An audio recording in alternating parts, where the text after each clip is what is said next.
So good afternoon, everyone, and you're all very welcome to this Preparing for Pride webinar. So firstly, just to introduce myself, I'm Rose Grizel. I'm the Head of Diversity and Inclusion for British Racing. I work very closely with the Diversity and Racing Steering Group to improve diversity and, importantly, inclusivity across the whole sport. So our vision is really to create a diverse and inclusive sport in which everyone has the opportunity to achieve their potential and where all fans from all communities feel welcome. But as you might have seen from last week, this isn't just the diversity group's ambition. We had all the key stakeholders from across racing come together last week and publish an industry commitment to improve diversity and inclusion, which is a really important step forward for the sport.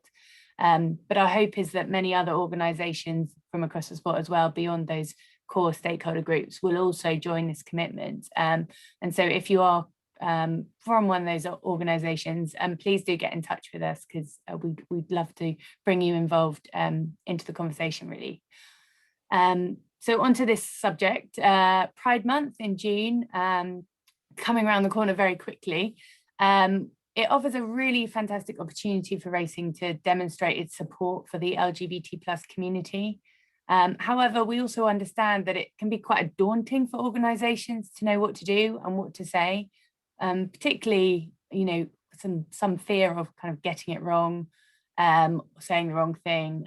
So we really wanted to pull this webinar together to help and to open up the conversations, to get people thinking about what they can do to be more inclusive in the sport. So we've got two fantastic speakers to guide us through this today. Firstly, David Letts, who is going to set the scene for us, explain why it's important to focus on LGBT+ inclusion and what we already know about the LGBT+ community within racing, from both his research as well as some insights from the Racing with Pride network, which David is co-founder of.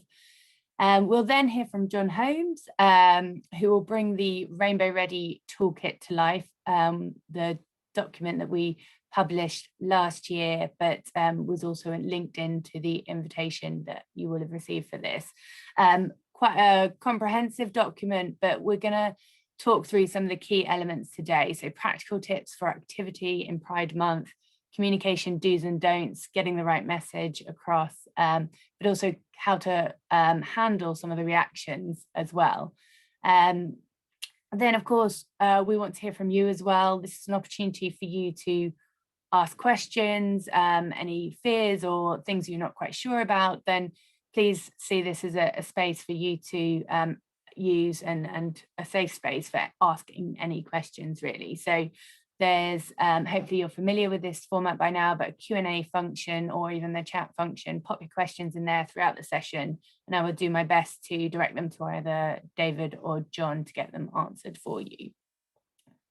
So I think that's enough from me, really, and kind of keen to push on and get the conversation started. So firstly, I'm very pleased to introduce David, who is a very active and valuable member of our Diversity and Racing Steering Group, and as I said, co-founder of the Racing with Pride network, and does a lot of work on there. So you may have come across him before, but he is also a PhD researcher examining the organisational culture of British racing and its impact on diversity and inclusion, particularly in relation to sexual orientation. So he's also published a lot of work on homophobia in cricket, football and rugby as well.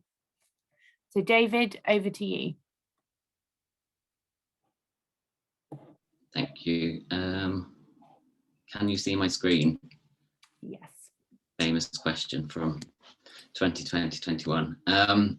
So yeah, thank you, Rose. And thank you everybody for attending today. Obviously, this is a really busy week for racing, and just the fact that you're sort of all here today and taking the time out of your day to attend is really testament to the attitudes that we've seen within horse racing around the work that we've been doing for LGBT+ inclusion. So it's great to see such a good number here in the audience. So thank you for attending. I'm just going to give a bit of a background, really, more horse racing related, and what we've found within the industry, the work that we've currently done, and then a couple of sort of snippets for what we can do, both for Pride Month and more generally to further LGBT plus inclusion. And then John will go into a bit more detail on those things in his presentation. So just before sort of getting to the research, I just wanted to set the scene.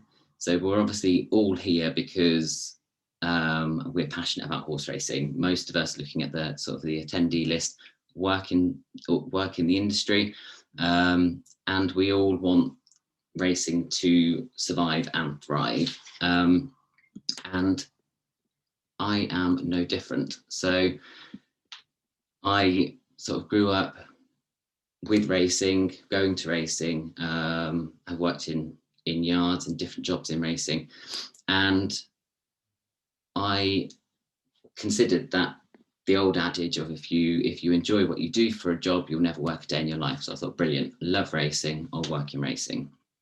Went to uni, and this sort of appeared in my life, and that made me question whether racing was a place that I could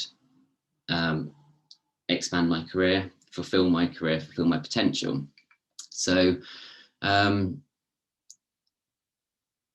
was sort of based on some of the experiences that I'd had in racing. So I had received some homophobic comments and things like that throughout working in racing in different environments, and then also was told explicitly that I had not been put forward for a job because the person who was making recommendations to the employer didn't feel that the employer would get on with somebody who was gay. So that made me at that point question, is racing a career in which I can fulfill my potential? And I think on top of that also, I hadn't seen anybody like me who had necessarily succeeded. And that wasn't just in passing that I hadn't seen anybody like me, but I actively looked, and I couldn't see that you could progress in this industry as a gay man. So there was a period when I questioned sort of my involvement in racing, whether this was the industry for me, whether I could make it in this industry. And so I persevered within the sport, and have found the reception to the work that we've been trying to do around LGBT plus inclusion so reassuring, and that gives me faith for the future, I suppose. But I'm also conscious that my experience in racing isn't isolated, and so the only openly gay jockey that we've had as a sport in British racing was Jack Dern, and I'll just pick out some of the quotes that he gave in this interview. So he said, I am the only out jockey in the UK for a reason. 3 years ago, I did an interview with the Racing Post, and I lost so many rides off the older trainers who stopped using me as soon as they read about my sexuality. I had quite a few wins on one horse, but after the feature, I wasn't allowed to ride it anymore. I was told the owners didn't agree with what I'd said in the Racing Post. So I was becoming more and more aware that my experiences weren't, as I say, isolated, and that other people were struggling to put these two aspects of their life together and see how they combined. So I luckily had the opportunity to undertake a piece of research during my master's, my MBA at the University of Liverpool, and that really helped to move this forward, because I think for any work in this area, it's really important that we have the data so that we can base the work that we're doing on some solid foundations. So it was important for me that if we were going to progress work in this area of inclusion of LGBT plus community, then we needed to know exactly where we stood at that time, so that we had a baseline for how we can progress and where we hope to get to. So I undertook this research, which was a survey, and then did interviews also with different people within the research. And it looked at two different populations. There were jockeys, and then there were also looked at the broader racing workforce. And sort of the key points which came out of this work were that sexual minority individuals existed within the sport, which for me, I wasn't sure of. I didn't know if people just didn't work in racing because I hadn't seen them. People worked in racing but weren't out about their sexual orientation. Or if they just weren't on my radar. So just to know where we were sitting in terms of having that diversity in relation to sexual orientation was a really important thing. And actually within the populations which responded, both the jockeys and the wider workforce, it was around 19% of both of those populations which responded as something other than straight. And obviously that,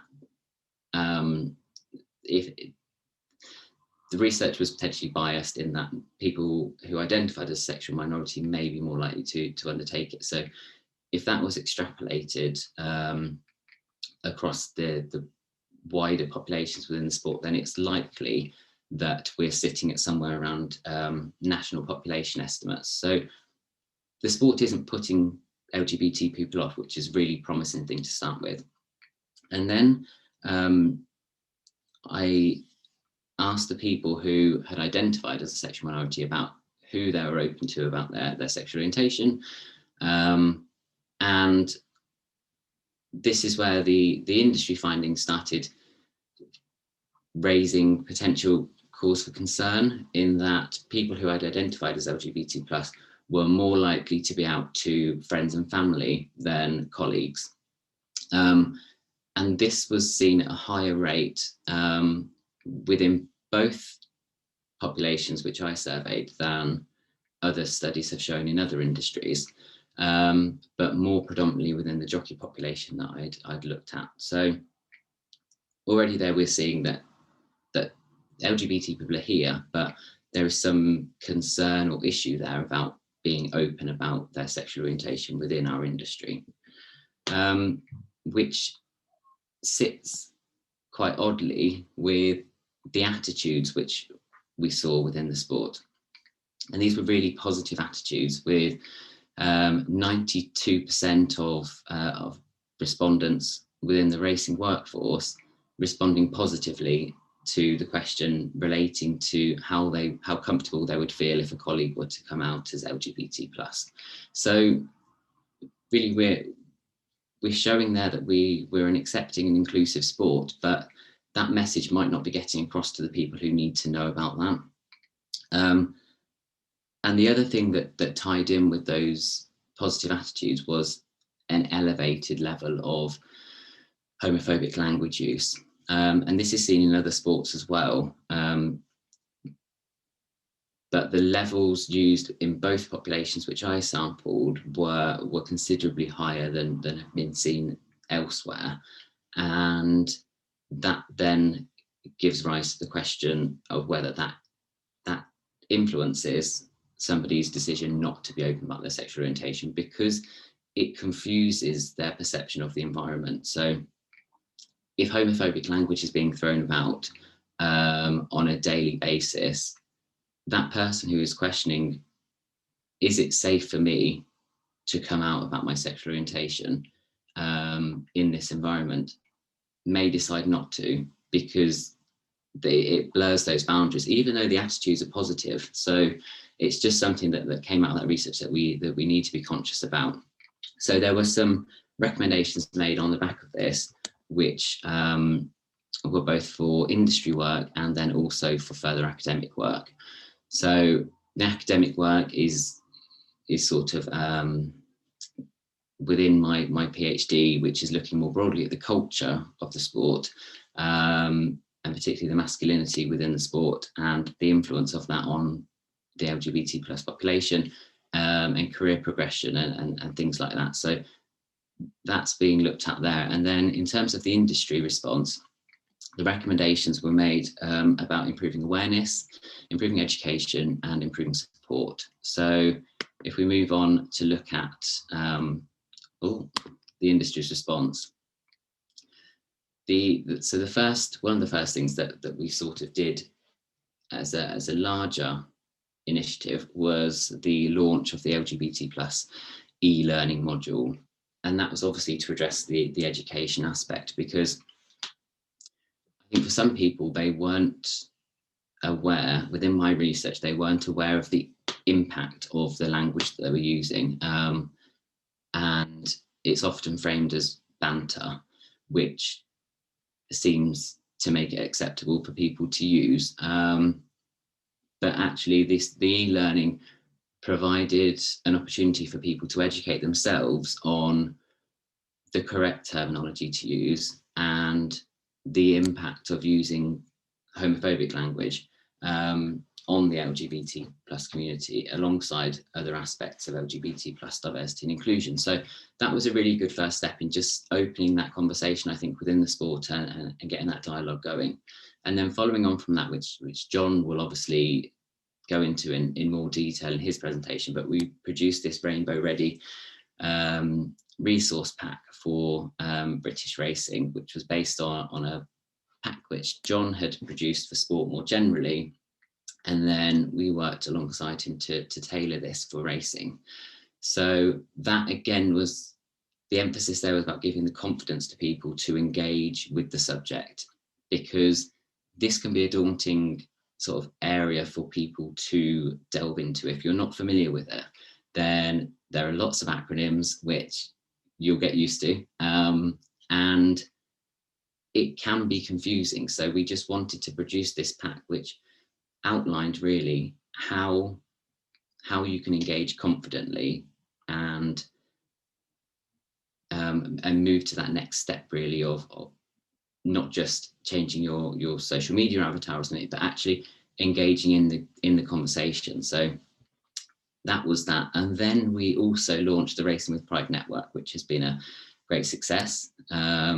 We've had individuals from all aspects of British racing. We've also got some people who have wanted to join from other countries because they haven't got a similar network for the racing industry where they live, but they identify as LGBT plus and enjoy racing and enjoy British racing, so they wanted to join our network. So that has grown and grown. We've had like social events and education webinars and things like that for our members to really get that support network and make people aware that there is a safe place, that they can enjoy racing with like-minded people. And then recently, at the back end of last year, Great British Racing worked on the Racing's Everyone Sport campaign, which put racing in line with other sports in relation to Stonewall's Rainbow Laces campaign. So that's been going for a number of years now in other sports, where the participants have generally put rainbow laces in their boots. Obviously, we don't have that option in racing. So we went with rainbow armbands and went across 3 different racecourses on that day. So we went to Sandown, Aintree and Wolverhampton. And jockeys were encouraged to wear these rainbow armbands as a visible display of commitment and to the cause of LGBT plus inclusion. Alongside that, we also produced a video looking at some of the experiences of LGBT plus people within the sport, which if you search Racing's Everyone Sport, I think comes up on YouTube. So it's a really powerful video looking at some of the personal journeys and experiences within the sport. So we've done a lot of work so far. So why should you get involved with Pride Month, with the wider activity throughout the year? The number one reason, because it's the law. So the Equality Act obviously prevents discrimination on the grounds of sexual orientation. So that's sort of the very basic level of inclusion, that there is a legal argument that it's unacceptable to discriminate on those grounds. Secondly, we've got the moral case.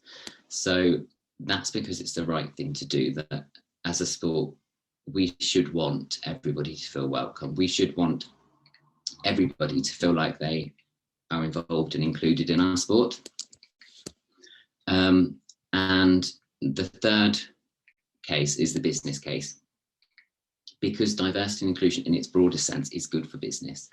There is so much research out there which shows the positive impacts on sort of the financials, on the bottom line of business, for doing diversity and inclusion properly, because you have increased innovation, increased collaboration, and that can all lead to accessing new audiences, new sponsors for racecourses and things like that, new attendees. But beyond that, the younger populations nowadays coming through are very aware of moral and social responsibility for their employers. So by not doing this, we're potentially excluding huge pools of people from working in our sport or being fans of our sport. So it's something that we really need to be considering to move racing forward and to remain relevant.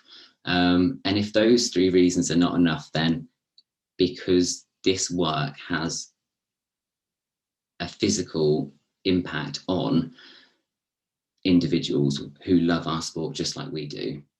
So I've got a couple of quotes here from people within the network who, and I mean, there were sort of tens of messages similar to this about how warmed and how thankful people were that this network had been set up, that they could be themselves and enjoy racing, which unfortunately they hadn't previously felt able to do. So this is why we really need to work on LGBT plus inclusion and make sure that everybody is aware of, we'll go back to those research findings, that our sport is inclusive, and we have positive attitudes largely across the sport towards LGBT plus people. So we need to get that message across and make sure that people are aware of that is really what we're aiming for. So what can you do?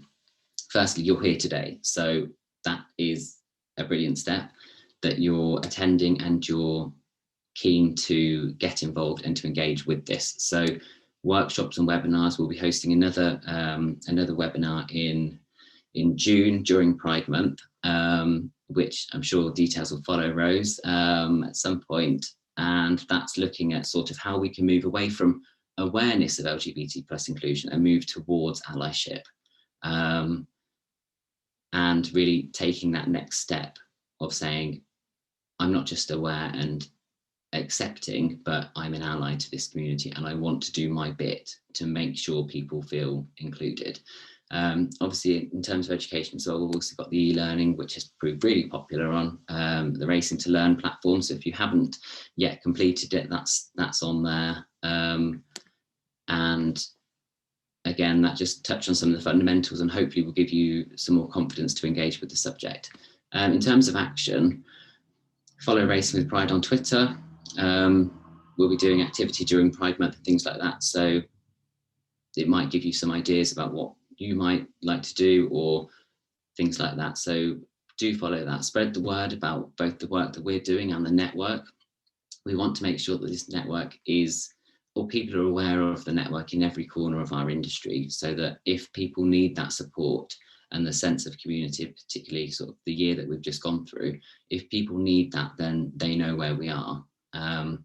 So do spread the word, make your support visible. As I've sort of said all along, the attitudes in our sport are really positive. We just need to show that and make that support visible to make that unequivocal, really, that racing is everyone's sport. also a simple thing that you can do is put your pronouns in email signatures on Zoom names and things like that. So my pronouns are he, him, and that just helps people to really to understand what your pronouns are, but also that you're aware that people's pronouns may differ. So it just opens up that conversation and provides that level of a visible show of acceptance and openness to sort of discuss these things. And then allyship, so you can join Racing with Pride. We've got a Facebook group, which if you search Racing with Pride, you can join there.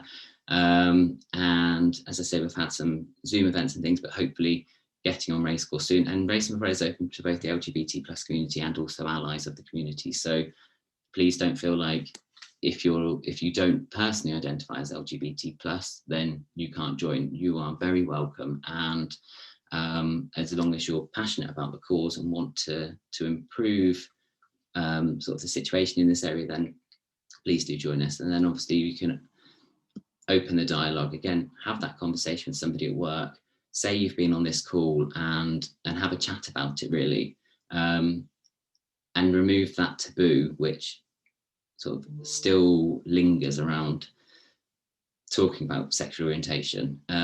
It's not dirty, there's nothing wrong with it. So have that conversation and that will, if there's somebody in your organization who is currently questioning the acceptance of that environment, that will reassure them that this is a safe place for me.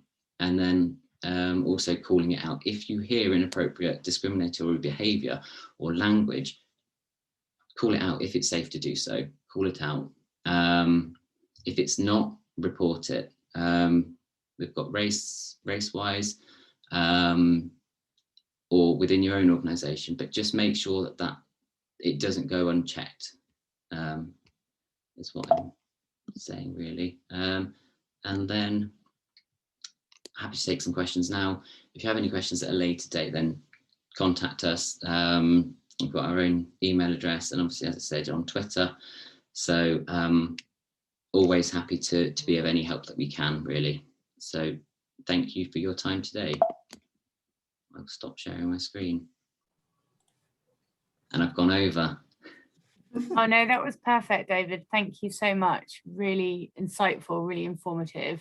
I personally think some of the insights from the Racing with Pride network have been really, really useful for me as an ally, just learning and also understanding that small things can really make an impact that you kind of think, oh, maybe they won't, but actually hearing what people say when, you know, we've done the Racing is Everyone's Sport campaign, and even the change of the race name at Pontefract with the National Horse Racing College the other day, supporting the Racing with Pride network. You know, we got really good feedback that it made a difference to those people within the network. So yeah, that's great to hear.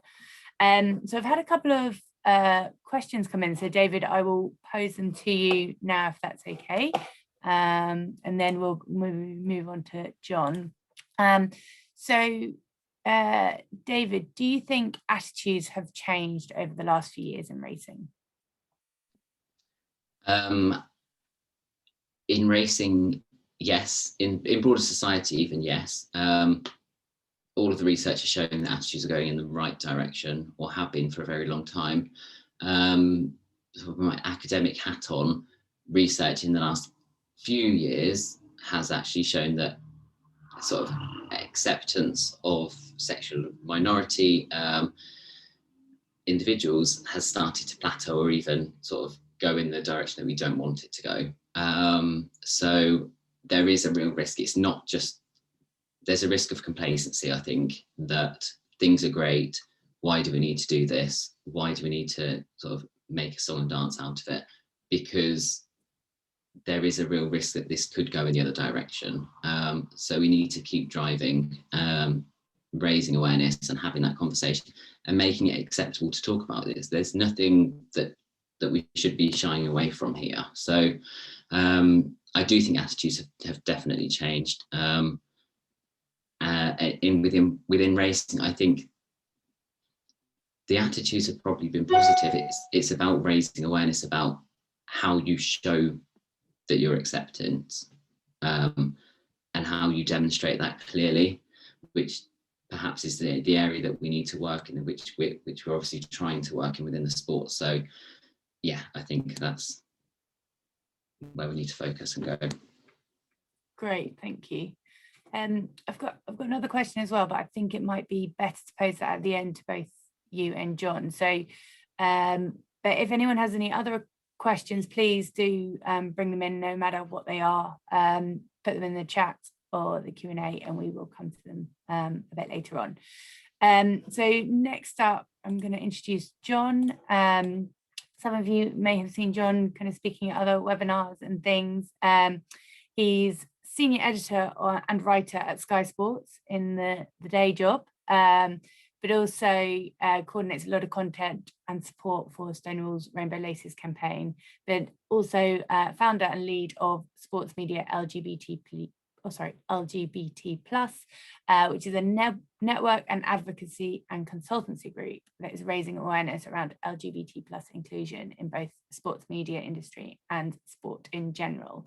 And John, as David alluded to, was wrote the Rainbow Ready document that we kind of slightly edited into a racing version. So we're really, really pleased to have insights from John from across all sports that he can bring to us today. So over to you, John.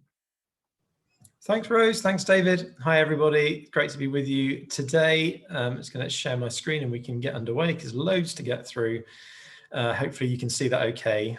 Just shout if there's any problems or anything that I need to stop as we go through this, and I will do so. Right, so here we go. So preparing for Pride. So continuing the discussion after David's presentation, going to give you some tools to ensure that your Pride messaging is LGBT+ inclusive and grow your ability to share those diverse stories. Really trying to give you confidence, and I'm going to explain why that's important and take you through some steps that'll bring some positive results for both you and your organizations. So as Rose explained, I'm senior editor and writer at Sky Sports, and I lead the business support for Stonewall's Rainbow Laces campaign. We've been part of that since 2016 as the media partner. And I took my knowledge from that into the wider industry by founding Sports Media LGBT+ in late 2017. I also sit on the steering committees for both Sports Journalists Association and Intermedia UK, which is an umbrella group of LGBT media networks. That includes the one at my own company, LGBT+ at Sky. So what is Sports Media LGBT? Well, as Rose said, industry network advocacy and consultancy group.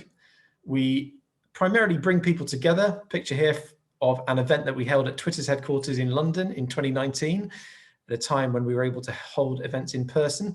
And really it's about learning about stories and experiences of LGBT+ people in sport, helping others gain confidence and thrive off the back of that.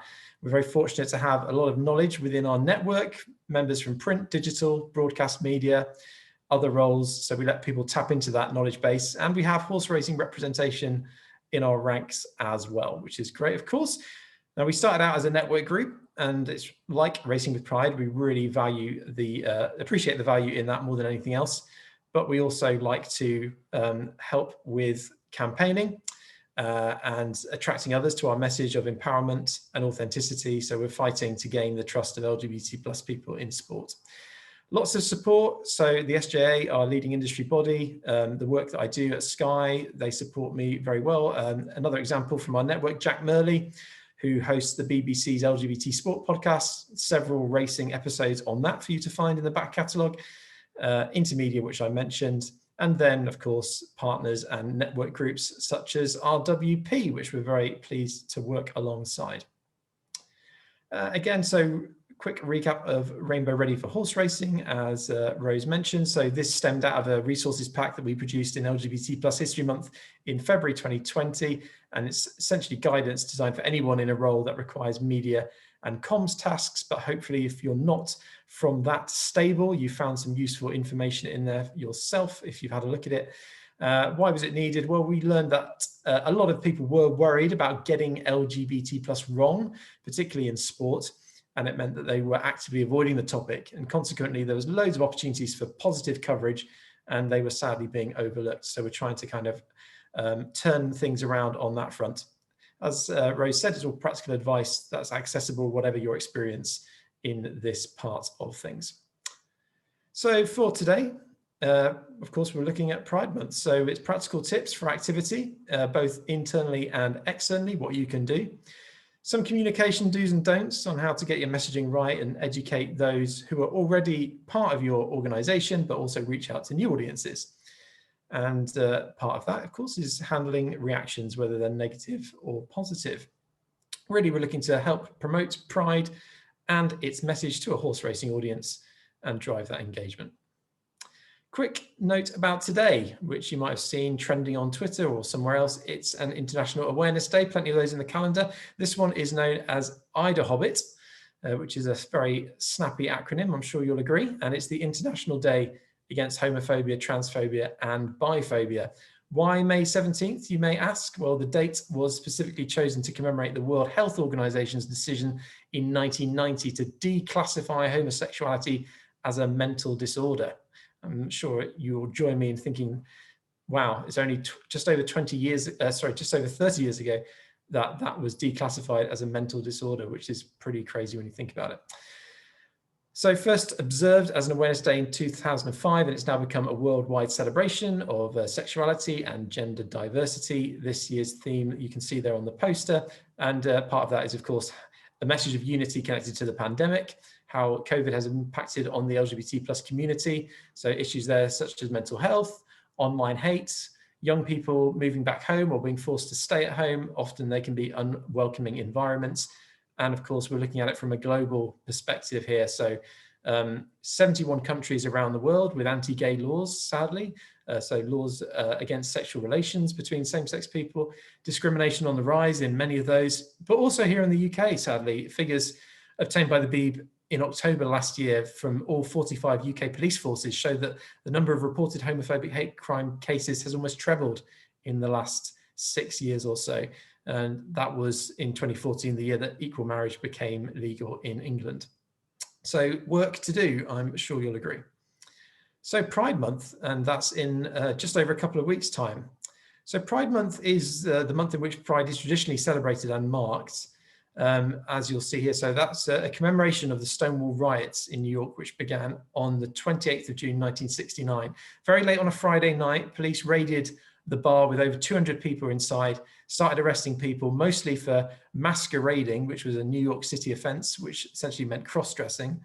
And of course, the famous riots that ensued off the back of that, and is the birth of the modern LGBT rights movement. So Pride really is that sense of self-affirmation that empowers people in LGBT+ communities and sends out a strong message of solidarity, particularly to those who can't experience the same due to their circumstances. So the first British Pride was in 1972 in London, approximately 1,500 people there. And that came 5 years after the partial decriminalisation of homosexuality in England and Wales. And now we have over 100 UK Pride organisation network affiliated Pride events across the country, which is fantastic.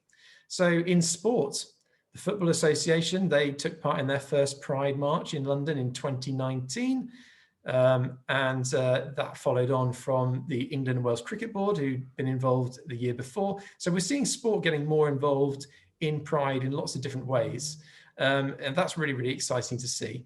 And of course, a lot of it stems from great strides forward in America. So picture here of NBA float at the New York Pride March in 2018. That was a fantastic event, which I was very fortunate to get to go to. So Pride for yourselves. So let's go to the starting post and see what we have in store. So really, you want to tell your people what Pride Month is. So maybe use a bit of that information that I've just shared with you and why you want to mark it. Really, it's about having that visible LGBT+ and allies representation. So you could be sending out a message such as, we believe that everyone should feel encouraged and welcome to bring their whole self to racing. Explain that if we're spending time and energy hiding a part of who we are, such as someone that we love, or perhaps the culture that we enjoy, the role models that we have, or our gender expression or our gender identity, then we're not able to give our very best in every race or endeavor that we take on. So again, you might underline that message by imploring people to join you and sending out a collective message that we're as proud of ourselves and each other as we are proud of our sport. So as I say, there's lots of different ways you can do that. Really, it's about having that starting point of wanting to be as collaborative as possible, wanting to reach out to those within your organization and find the message that works for you. And of course, you know, to reinforce the racing context part of that, I think is integral if we're doing it from a sports specific viewpoint. Right, so getting everybody on board. It's really helpful if you can gather some data. Now, if you've got a diversity inclusion officer or somebody that has that kind of responsibility, it might be someone in an HR department, or if you're working on a smaller scale, then try to identify that person who might be able to gather in some information that will be relevant to you on LGBT+ inclusion. And that will help you identify where you might need some more detail. If you don't have that internal data, you can find it by in ways that comply with GDPR and privacy regulations and all that. You can help to instigate an anonymous survey in which everyone is invited to volunteer information. It doesn't matter that it's not compulsory. It's still going to produce a really useful snapshot, and that's going to inform your approach. And creating opportunities for visibility. So things that have already been mentioned, such as use of pronouns. A really nice new feature on Instagram has just been added where you can add your pronouns to your Instagram bio, but also email signatures, mentions in newsletters. For example, a little newsletter graphic that I've mocked up here. Pride progress flag, which David showed you earlier. That's a really great way to show how inclusive you are of all LGBT+ people.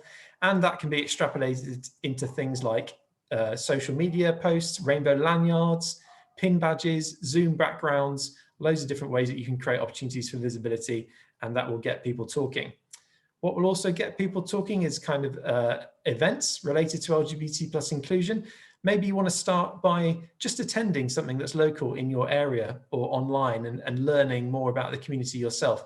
It doesn't even have to be related to sport. I'm sure you'll get lots of ideas off the back of that. And of course, again, this month, so many Pride events won't be taking place physically, they'll be taking place virtually. So great opportunity to dip in and take some notes. If you're at that stage where you want to hold your own event, that's even better.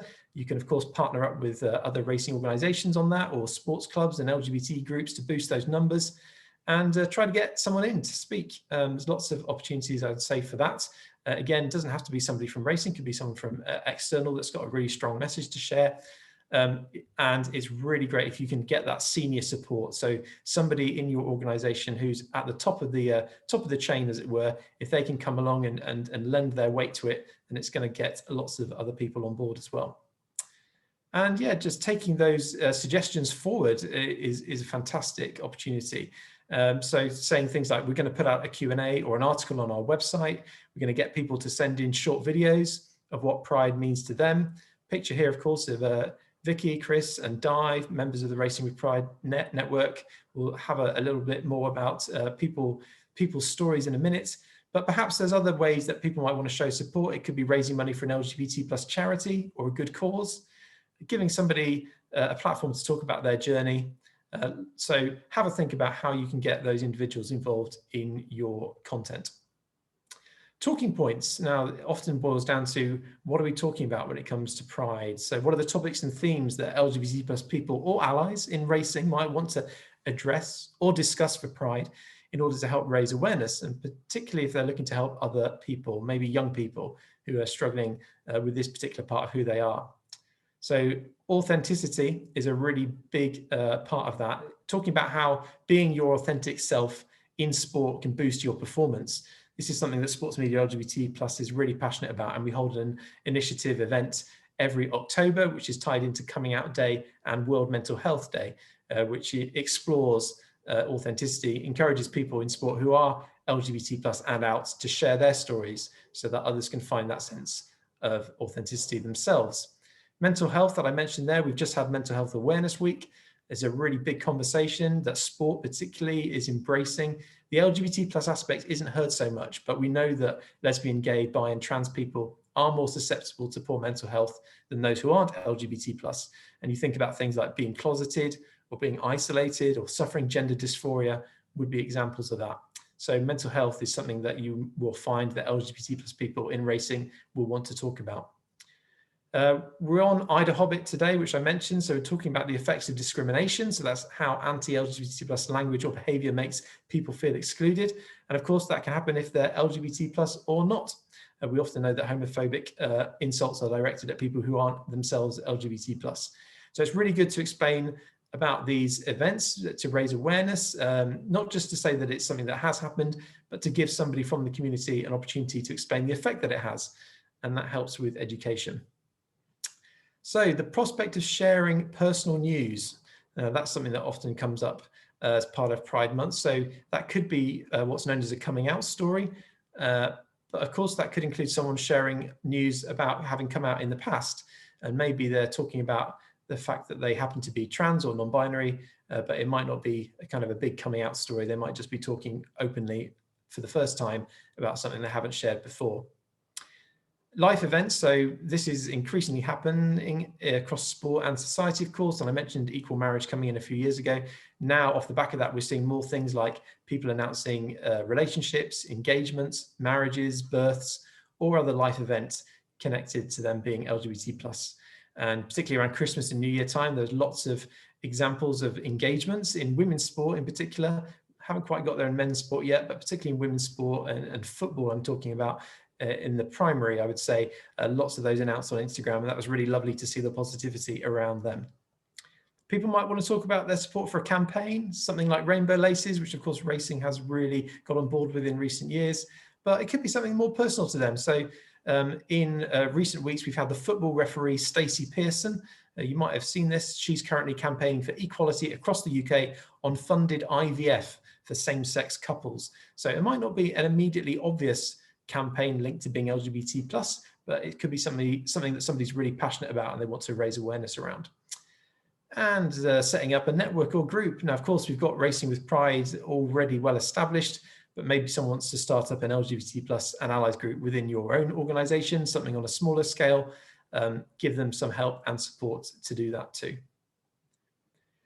Getting the message right. So how do you put all that action into progress, as it were? So here's an example of what not to do, I would say. So this is putting out a Happy Pride message on social, and it's relatively quick and easy to do. Portsmouth FC did this on June the 1st last year. It's a little bit basic, I would say. This is literally just a social post on its own. Now, could the club's LGBT+ fans group have been a part of that in some way? They do have one, or maybe another local group in the Portsmouth area. Could there have been something on the website or a short film to go with it? There wasn't in this instance. So I would really say, please just don't stick a rainbow flag out on June the 1st and think you've done the job. Particularly that looks bad if you've never previously referenced Pride or the LGBT+ community in any comms. There's a little bit more work needs to be done, I think, to back that up. So think about what's behind your Pride post. And then look to show greater diversity, like all the powerful stories that are out there. And it doesn't matter if these people aren't famous. It's becoming even more obvious, I would say, that we need to hear more from Black people and those from diverse ethnic communities who are LGBT+, because there is a serious issue around racism in communities. Pride also means different things to different people. So it could be a protest, it could be a celebration, a way to express yourself, a time to show support for other people. So let those LGBT voices come through and define Pride for themselves. Do things differently. That's a really great advice, I would say. So it's a personal time, and try to make the story go a little bit further. A great press release can grab someone's attention. Find out the best people to send that to. Happy to help with that here at Sports Media LGBT+. If you think you're too small or too niche to get some attention, then partner up with Racing with Pride or another kind of NGB or big organization, and ask for some amplification, because that's really going to help. And I would say be really mindful of imagery, and we'll talk a little bit more about this in a minute, but if you're sending out a press release, then send some imagery to go with it, good quality portrait and landscape images. Maybe try to get some artwork done by a graphic designer, even better if they're LGBT+ themselves, because they'll be grateful for the opportunity. Make sure you pay them a little bit for their time and energy as well. An example here of some artwork that you could say has some Pride energy behind it. And that's the kind of thing I think that will really grab people's attention. So those personal stories that I mentioned earlier, so inevitably going to be conveyed by interviews, kind of maybe a first person article or blog on your website, or some sort of conversation video that goes out on social media. These voices are really, really vital. Now, we're fortunate we've got quite a few of those in racing, and particularly these voices have come to the fore even more with the foundation of Racing with Pride.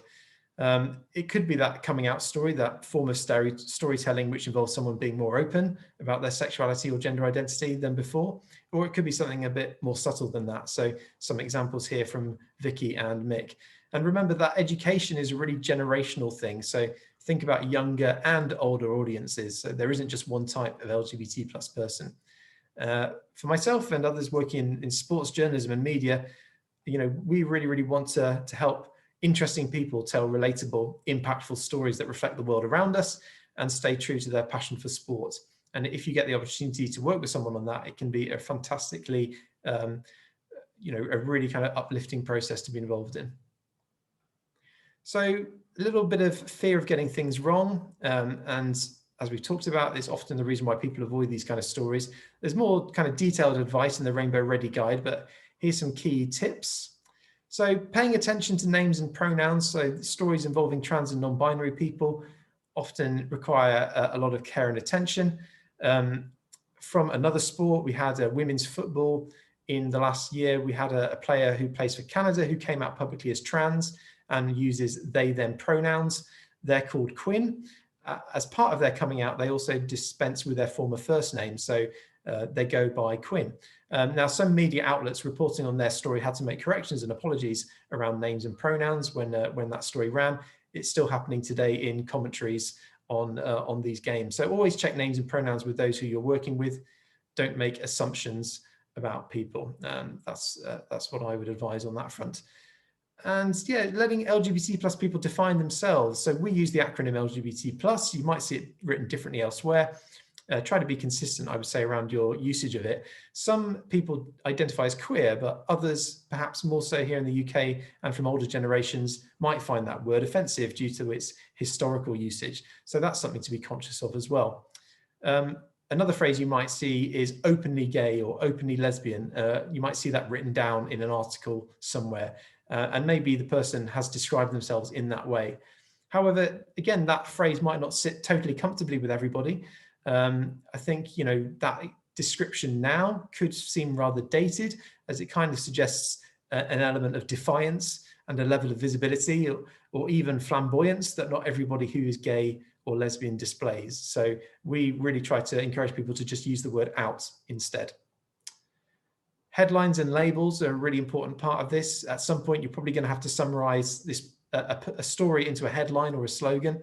And the words that we use to describe being LGBT plus can sometimes feel like labels. And there are people in communities who prefer to avoid them. For example, a headline including the phrase gay footballer, that could be something that the individual might not be completely comfortable with when they see it written down. So I would say, always try to work with the individual or individuals themselves in advance. It's their story that you're going to be framing, and they'll guide you on that potential label usage. Importantly, don't make puns or jokes out of these words. There was a notorious one from a tabloid newspaper a few years ago, which was tran and wife. That, of course, didn't go down well by anyone, with anyone involved, and not well received there. Unintentional erasure. So what do I mean by that? A nice pic here from Australia, which hopefully will help to illustrate this. So don't refer only to gay and or lesbian when speaking in general terms about sexual orientation. Remember that some people are bisexual. For example, when we're talking about British professional men's sport, it's actually more accurate to say that there aren't currently any gay or bi players in professional football. It's quite a subtle thing, but it says a lot about your approach.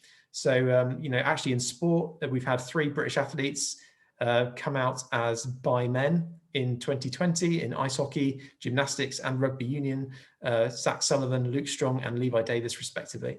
So, an image such as this one from Australia, you can't just say like, here's a couple of gay guys involved in, and they are involved in racing despite the greyhound there. I think that was a horse racing and greyhound combo activity.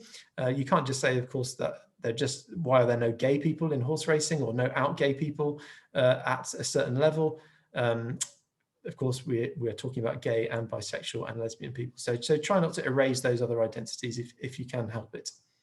And yeah, talking about imagery, it's really important. I would say optics are very key to getting your message across, particularly if you want to attract different demographics.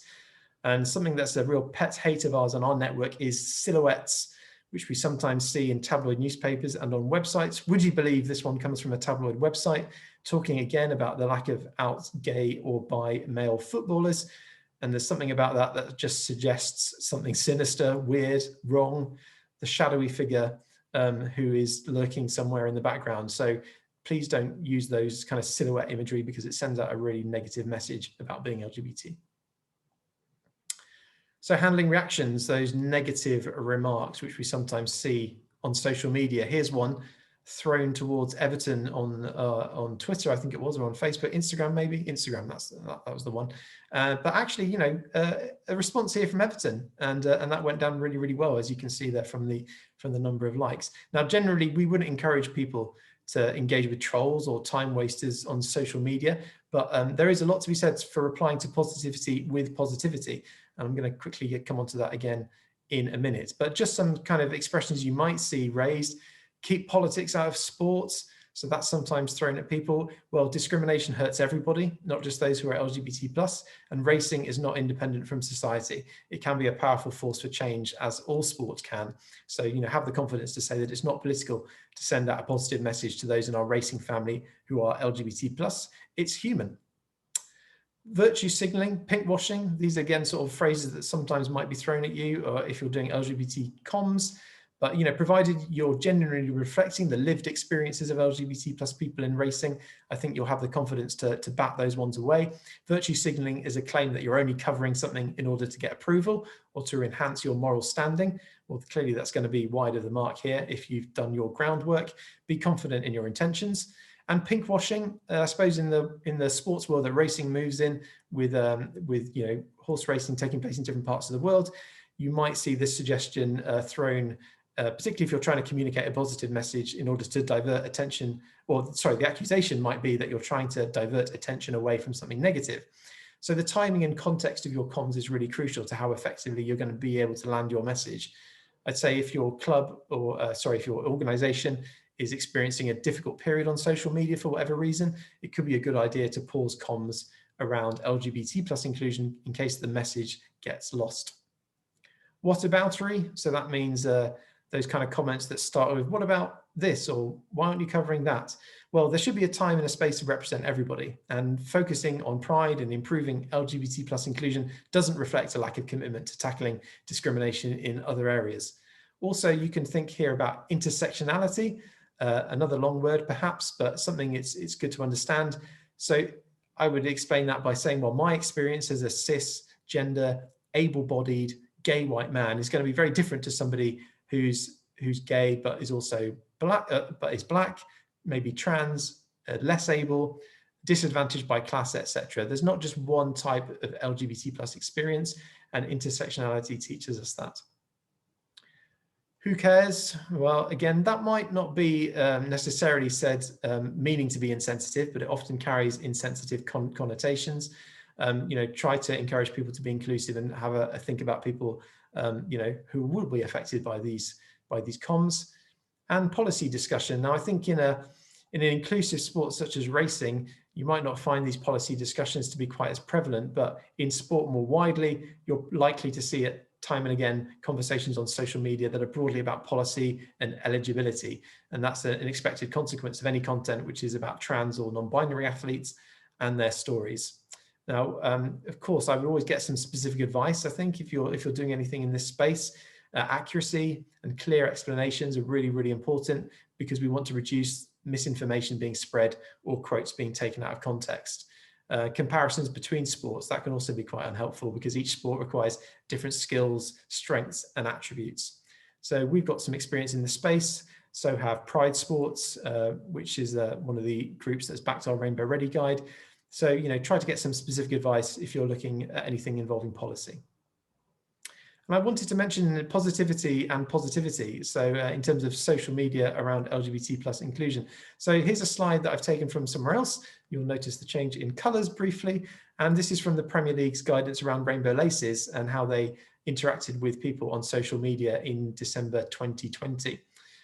So loads of really good advice here, I think, about how to, obviously they're working with a massive platform, millions of followers, but understanding about how they can interact in a way that doesn't fan the flames, as it were, but also helps to share the message.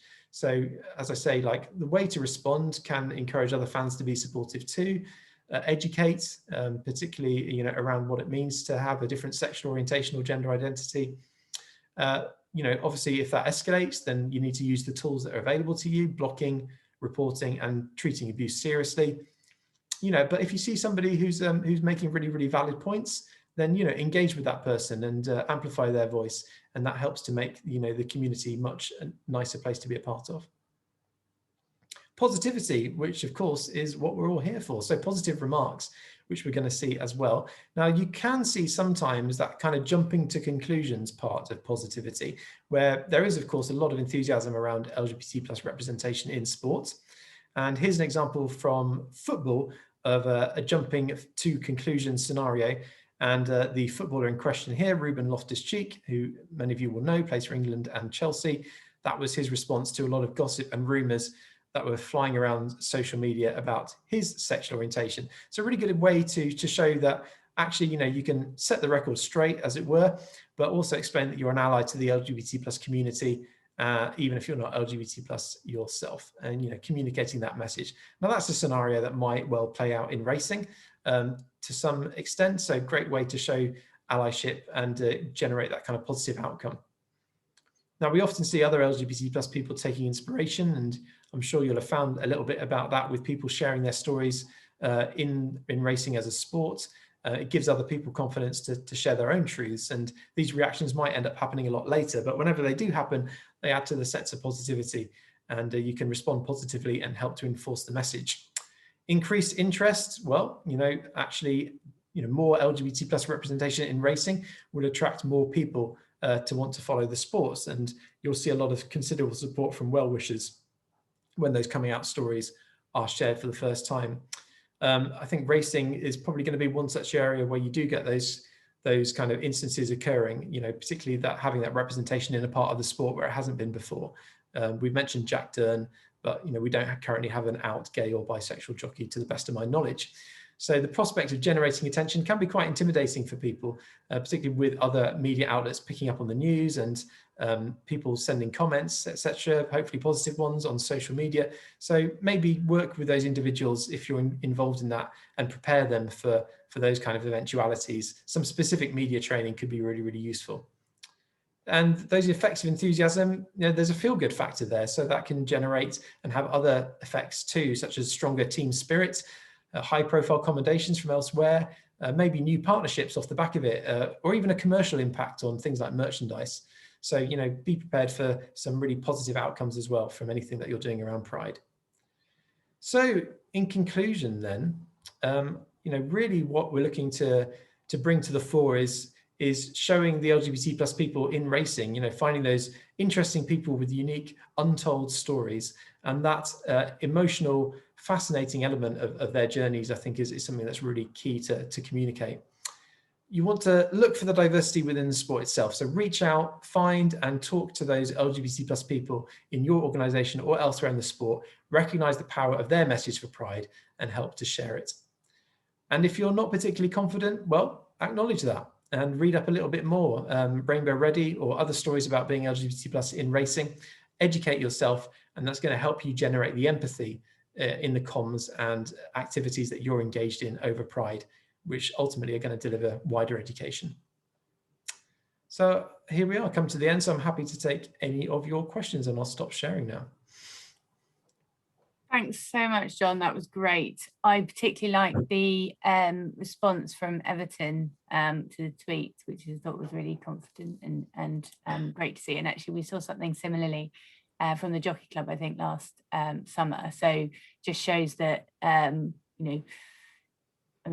trolls are not great, but you can have a positive response and it means a lot to individuals, so it's great. Yeah, we've had a few questions in, so again, another encouragement for people to send them in. I will just start off with the ones that we've got already. So I think this is more for you, John, and very just links to what you were just saying just now. So how do we find out about people's LGBT plus stories if we don't already know? Is it okay to put out a social post asking if anybody would be willing to share their story as part of Pride Month? Well, it's an interesting point. It is difficult, but I think hopefully some examples there of ways that you can create, ways for people to share within your own small scale organizations first. I think taking it to social media is something that you might want to do when you've kind of got that LGBT plus representation at home first, if you know what I mean. So, if you're part of an organization, maybe you have like sort of forums internally, sort of, as I explained, trying to generate that data, that information internally first to find out what representation you've got in your own organization. Because, essentially, if you're looking to reflect the diversity within your own group, then, you want to kind of understand that first before you kind of put it out on social media and ask for people to share. I think if you've already done quite a lot of inclusion work, and you're at a space where you're confident, perhaps you've got quite a big social audience, and you're really trying to kind of broaden your horizons, as it were, then yeah, I think at that stage you can probably consider sort of widening things out. But I think ultimately you'd probably want to do that in conjunction with Racing with Pride, and make it a collaborative exercise rather than just kind of saying, okay, this is something that we're just going to do as a race course or as a different organization. I think it needs to be done in conjunction with an established LGBT plus group. Great, and David, I think, I mean, you probably have kind of best insight of this from the Racing with Pride network, but I've certainly found that, I've met and kind of got to know different people's stories through that, just coming and attending different social events, and just listening to the chat that goes on is really insightful, and you can start to build those relationships and talk about where you're coming from as well as an organization, and just in effect putting yourself out there to build those relationships and start those conversations. But that's from my own experiences. And David, I don't know if you have anything to add from the Racing with Pride network stuff. Yeah, definitely. I think the only sort of thing I would add is similarly to John, in that I think the most important thing is building trust with the LGBT plus community before sort of reaching out and then trying to get those stories for Pride Month. So it's about doing that foundation work so that people feel comfortable sharing their story with you, because their stories are personal, and it's up to an individual if they want to share that or not. So we as an industry and as organisations and as individuals within the sport need to make sure that we're providing that environment where people feel that they can trust us to put their story across accurately, and represent their experience, and also to open up to us about their experience and know that there won't be any judgment, and that will be an accepting environment. So I think that's really where to start, is to put those foundations in place to make it known that you as an individual or as an organisation are a safe space. And then, as both of you have sort of said, then working alongside Racing with Pride and utilising the network that's there to really understand some of those individual stories, because they are vastly different, sort of from really, really positive experiences of total inclusion to some things which none of us want in our sport. None of us would want for ourselves, and none of us want for other people within our sport. If we are truly passionate about racing, progressing, moving forwards, then some of the stories that we've heard within the network shouldn't be happening. And that's why this work is so important, to educate ourselves so that those experiences happen less and less frequently within racing. And I would say, like, if you want to ask the question, then make it part of something else. So maybe put out a statement like reaffirming your values for Pride, or maybe put out a piece of content such as, you know, a timeline of LGBT plus, you know, recent history. Maybe you could sort of do that from a racing context of having those dates of key moments in racing history kind of alongside it. So you kind of got the two timelines so people can sort of track the progress that's been made for Pride over the years. You know, that's the kind of thing that'd be helpful. And then as part of sharing that on your platforms, etc., ask the question as well. If anyone in our community would be interested in sharing their story or getting in touch with us, maybe you've read this piece, maybe you've been inspired by it, then please do get in touch. And that listening and learning exercise, you know, that can carry over into just having that consciousness about the people in your organization. You know, maybe if you follow them on social media, maybe you're connected to them in that way, you might see people like posting their own Pride messages on their own social media platforms, or adding their pronouns to their Instagram bio, etc. You know, I think if somebody's got a public facing social media profile and they're putting out content that's related to themselves being LGBT plus or celebrating Pride, I think it's fair then to be able to approach that person in a gentle way and say something like, oh, I saw the post that you put up on Instagram, you know, I thought it was really, really great. Do you think you might be interested in having a chat with me about it? Yeah, some really good ideas there. And kind of linking with that, which you've mentioned, we've had a question about pronouns. I think you both kind of touched on it in your presentations as well. So when adding pronouns to email signatures, is it worth a link or sentence explaining why as an education opportunity? John, do you want to go with that one first? I wouldn't personally. No, I think the pronouns, I think it's widely acknowledged in society now about using pronouns. If people haven't seen it before, or it's something unfamiliar to them and they've got a question about it, by all means ask the question and you can reply to them individually. But I think, you know, I wouldn't say it's necessary to have almost a disclaimer alongside the pronouns to explain what they are. David, do you agree with that, or do you think it's I agree. in racing? I think if you're putting your pronouns in your email signature or something like that, the people who will appreciate that and understand that are the people that you're trying to get to. So it doesn't need an explanation. The only thing you could do is have that as a separate sort of story about on your website about the efforts that your organization is doing to demonstrate your inclusivity. And one of those things is that we have added pronouns to our email signatures as sort of a demonstration, and why that's important and why we're doing it as an aside story. But I wouldn't necessarily do it in your email signature. You know, and if I was going to say, like, if people, you know, occasionally people do find that you know, having pronouns written down, they might take exception to it for some reason or other. But I think if you bring it back to yourself and you say, like, I've actually got friends who are trans and non-binary. Some of them use they, them pronouns. So I carry pronouns in my signature as a show of allyship to them. Yeah. And I think kind of slightly by the fact that the question's been asked, probably means that whoever has asked it feels that it's maybe not universally kind of acknowledged across racing. But by putting it on there, you can start the conversation. And if anyone doesn't understand, then, you know, they're likely to reach out and then you can do the explanation there, perhaps. Absolutely. And if you've got that internal newsletter that's going out at the end of May, start of June, you know, having just a little section in there about Pride Month is coming. Here's some tips and advice for Pride Month.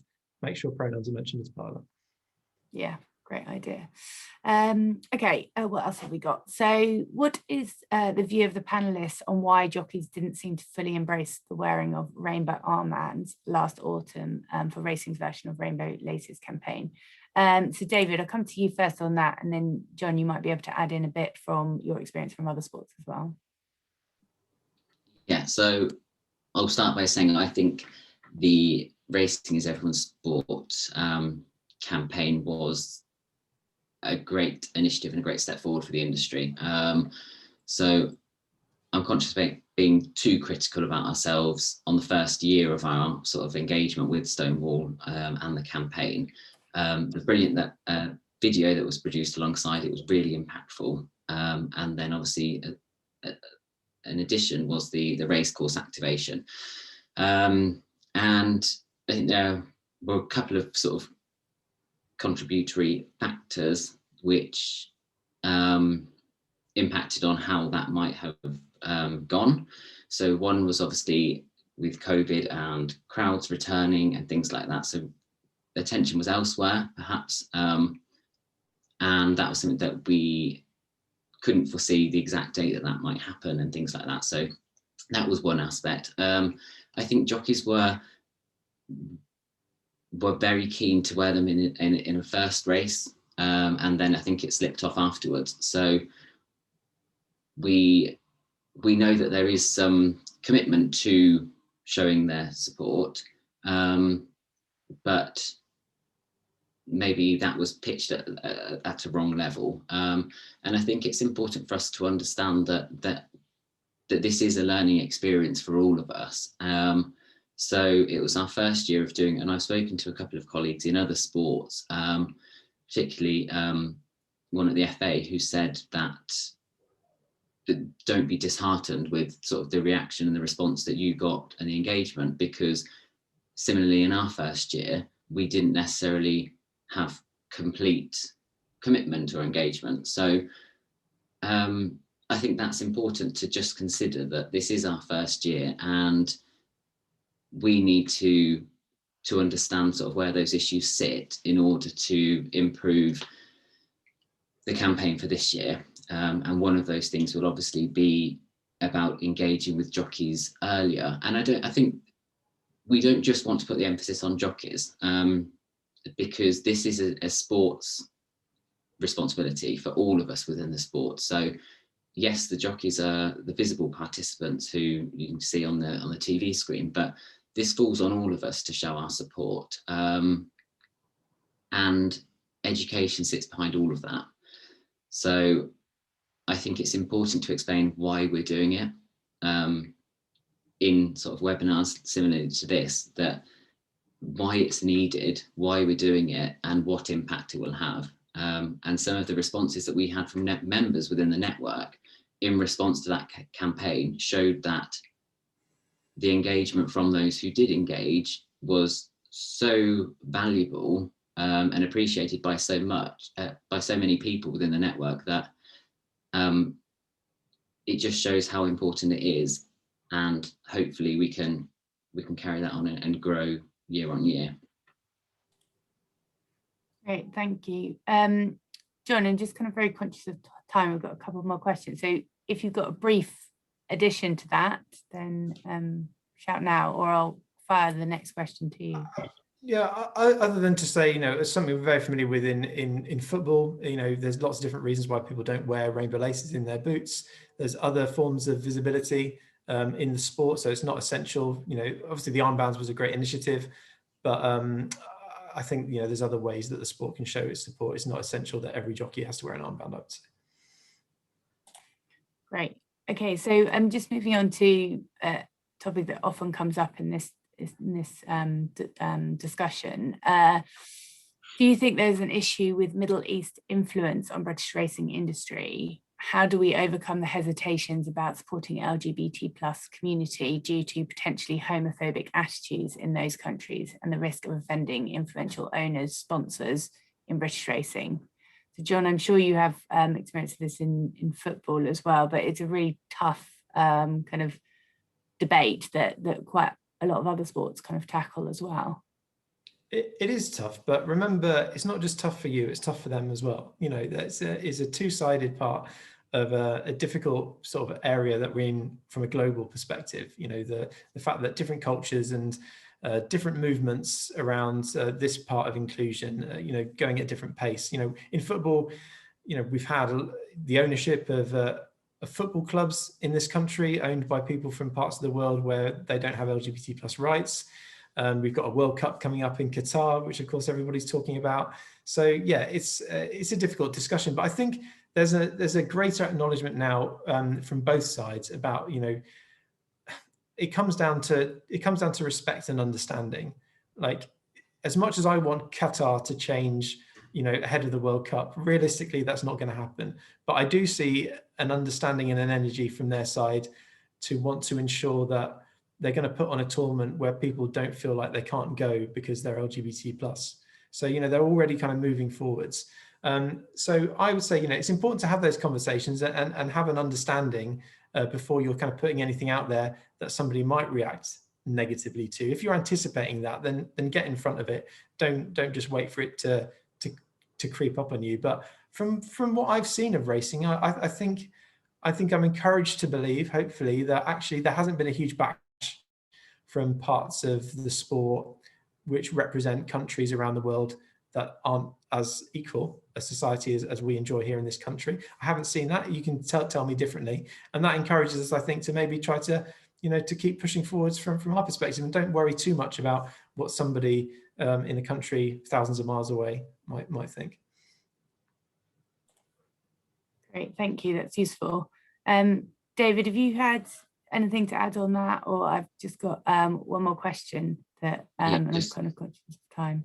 Just quickly, if that's all right. So I think we as individuals living in this country, and we as individuals working in British horse racing, need to start at home, and we need to do what we can do to improve the situation here before we sort of look at changing legal systems based on religious beliefs in other countries, which is beyond the scope of sort of our work. So if we can set a good example here of LGBT plus inclusion, then that's really the fundamental aspect for us to be focusing on. And I understand that, particularly I suppose for race courses, and perhaps jockeys who are sponsored by or receive sponsorship deals from the Middle East, then that poses a difficult sort of scenario, because this has got to be, your business has got to be viable. So we're not asking you to sort of cut all ties with those sponsors in order to support this. And I think, like John said, it's about sitting down and having a conversation and actually seeing where they sit, because I think as well, it's very easy to make assumptions about who will be accepting, who will not be accepting. But on an individual level, I've got Muslim friends who are gay. I've got devout Christian friends who are gay. So religion in itself is not an excuse for homophobia, and it doesn't need to. They don't need to sit in sort of in a battle with each other. That they can go alongside. So I think it's about having that conversation really, and seeing where people sit with things. And it's not just about the Middle East. We've got homophobic attitudes in every walk of life. So it's just something that to be conscious of, but to make the steps that you can make reasonably within your own personal life and your organisation, I think.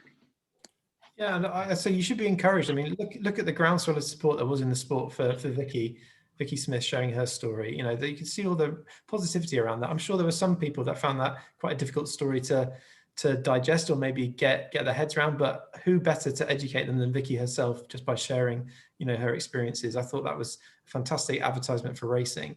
And, sadly, Dave is right. We might be looking around the world at places, that wouldn't sort of understand, but there are people in this country who don't understand, and there are people, pushing back against trans rights and those kinds of causes, and that's really alarming to see. So, racing can send a really positive message by just sharing a happy pride, and everything that goes along with that.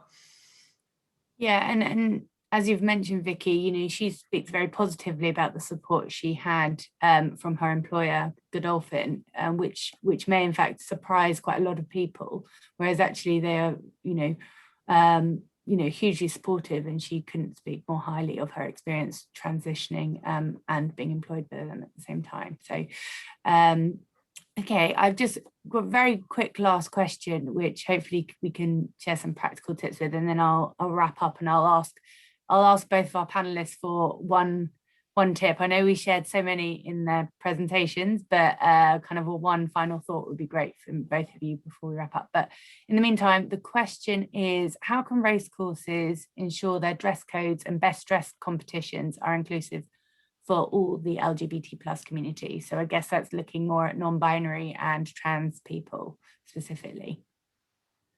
David, do you want to touch on this one? Yeah, so I think there are two aspects to this. Obviously, under the umbrella of trans, you've got transgender people, and then you've got also non-binary or gender fluid people who don't necessarily fall into one of the binary categories of male or female. So addressing the first one about transgender individuals, having the male and female dress code works, and then having simply a line saying to sort of adhere to the dress code which fits with the gender with which you identify. And there are obviously sort of exceptions to the dress code at Royal Ascot and things like that, with native dress or military uniforms and things like that. So there's progress seen there. And then in terms of non-binary, I think it's something that we've discussed recently, in that, is there a need for a best dressed woman and a best dressed man, and these two codes? If we want to look at fashion on a racecourse, can we not just have a style award, which Aintree, I think, have progressed and moved that forwards? That why does it need to be set on gender? Let's just have the best dressed person or anything like that. So I think that's how racecourses can get around specifically the dress code. Perfect, thank you. John, you probably don't see that much in other sports about dress code and things, but anything quickly to add? I don't really, but I think David summed it up really, really well there. I suppose, it's maybe having that sort of next level understanding about gender identity and gender expression, because the two are obviously intertwined and linked, but they're not exactly the same. So, somebody can identify as a particular gender, but they might express gender in a different way depending on what they wear, what they feel most comfortable in. So I think it comes down to that whole thing of, like, people don't like to be put in boxes, and they don't like to be labeled, and they don't like to be sort of pigeonholed. So, racing can help by just having a kind of a broader understanding about gender, can help to ensure that everyone feels welcome. Yeah, that's perfect. And actually kind of links to our LGBT+ e-learning module on the Racing to Learn platform. So I'll definitely encourage anyone to go to have a look at that. It's quite a quick course, but it covers quite a lot of the terminology that we've discussed today, which you may think, if you're not quite familiar with the difference between gender identities, gender expression, those kind of things, it's a really useful tool. So please go and have a look at that. And we will be sharing all the slides from today's session as well as the recording. So please feel free to pass it on to any colleagues or that you think have missed today, but it will be really useful. We kind of welcome spreading the message as far and wide as possible. You can also take a look at our Racing Together page. We've got a lot of resources on there at the moment, including posters for wearing rooms, workplaces, that kind of thing. So we can, again, all this information will be signposted in an email follow-up, so watch out for that. So as David alluded to as well, we have an allyship event coming up hopefully in June/early July. So more details will follow for that as well. Which we'll hopefully be sharing. So please look out for that as well. And finally, just thank you so much for everyone for attending and our fantastic panelists today. If we were live, there would be a big round of applause, but I would just imagine it in the background. But yeah, thank you so much for joining. And if you didn't have a chance to ask any questions, please drop myself an email and we can forward it on as well. So really want to continue this conversation and help where we can. So thanks very much, everybody.